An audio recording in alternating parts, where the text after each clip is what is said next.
Bagaimana yang dikatakan musafir yang boleh untuk buka puasa? Ya. Jadi ditanyakan tentang musafir yang bagaimana yang dikatakan boleh buka puasa. Yaitu musafir yang melakukan safar, ya, yang mana jarak tempuhnya bisa dikatakan sebagai safar.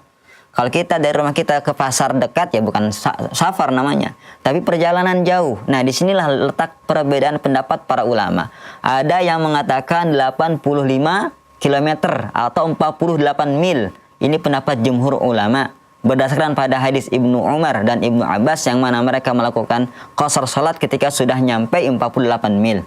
Kemudian pendapat kedua, ini mazhab Abu Hanifah, yaitu ketika perjalanannya 3 hari 3 malam. Ya, pendapat ketiga adalah kembali kepada uruf, kepada kebiasaan masyarakat. Kalau kata masyarakat itu katanya safar, ya safar berarti boleh sekosor.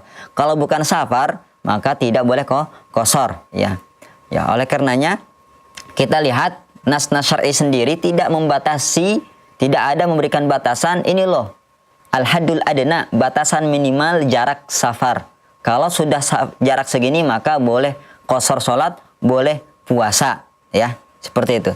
Tidak ada kalau kita cari-cari di syariat, di nas-nas syar'i.